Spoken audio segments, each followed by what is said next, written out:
అందరికీ praise the lord. నన్ను follow అవుతున్న వాళ్ళందరికీ దేవుని నామంలో శుభాలు. ఈ ఇయర్ దేవుడు నాకు వాగ్దానం ఇచ్చాడు. వాగ్దానం కంటే ముందు చాలా ప్రార్థన చేస్తున్నాను. ప్రార్థన చేసుకొని తీసుకున్నాను. దేవుడు వాగ్దానం ఇచ్చాడు, దాన్ని తీసుకొచ్చుకున్నాను, భద్రంగా పెట్టుకున్నా.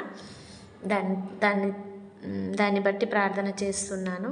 నావి, నా పిల్లలవి, అందరివి భద్రంగా ఉంచుకున్నాం. కానీ దేవుడు ప్రతిసారి ప్రామిస్ చేయాలి, నెరవేర్చాలి.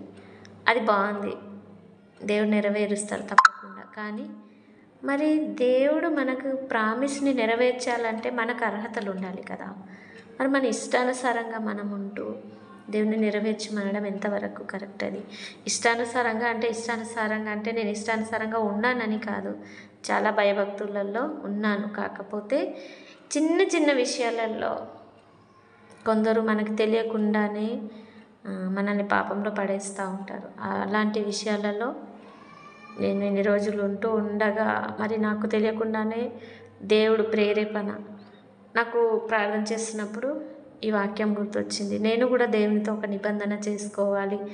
తన ప్రామిస్లు నా ఎడల సఫలం కావాలంటే దేవునికి నచ్చినట్టుగా, తనకి ఇష్టానుసారంగా ఉండాలి. దేవునికి నచ్చనిది మనందరికీ కూడా నచ్చనిది.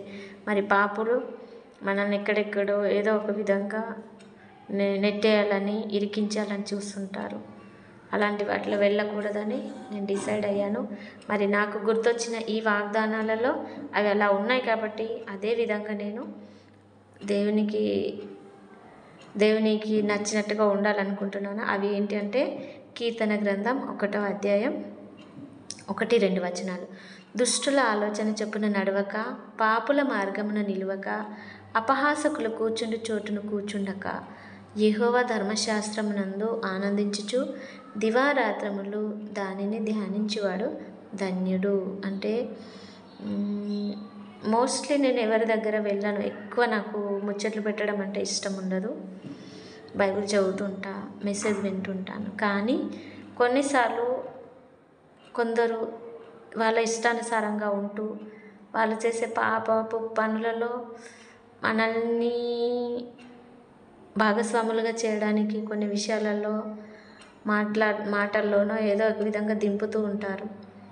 అవి మనం గమనించలేం. కానీ నాకు చాలా అర్థమైంది. ఈ వాక్యాలు గుర్తొచ్చిన తర్వాత ఎవరి జీవితం ఏంటి, నాతో ఉన్నవాళ్ళు, నా బయట ఉన్నవాళ్ళు, నా ఫ్రెండ్స్, నా అక్క చెల్లెళ్ళు, నా కొలీగ్స్, అవన్నీ వాళ్ళంతా ఎలా ఉన్నారు అని చూసిన తర్వాత ఎవరికి దగ్గర ఉండాలి, ఎవరికి దూరం ఉండాలి అని నేను తెలుసుకున్నాను. కాబట్టి మరి దేవునితో నేను నిబంధన చేసుకున్నాను. పాపులు ఎక్కడైతే నన్ను ఇరికించాలనుకుంటారో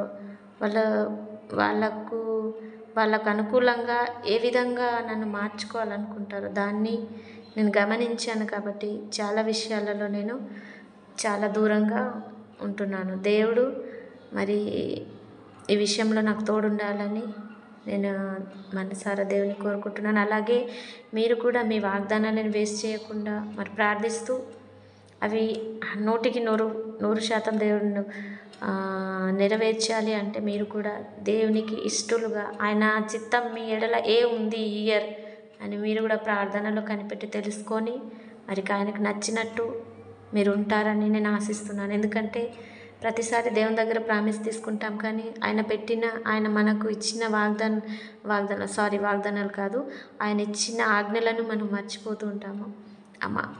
అవి మర్చిపోకుండా వాటిని అనుసరిస్తూ ఇంకా ఎక్కువ ఏమైనా దేవుడు చెప్తే మరి అవి కూడా మనం దేవుని కోసం పాటించాలి అని నేను అందరినీ కోరుకుంటున్నాను. అందరికీ వందనాలు. నా వాగ్దానాలు మరి మీ అందరి వాగ్దానాలు దేవుడు నెరవేర్చాలని నేను మనసారా కోరుకుంటున్నాను. దేవుడు అందరినీ ఆశీర్వదించును గాక. ఆమేన్.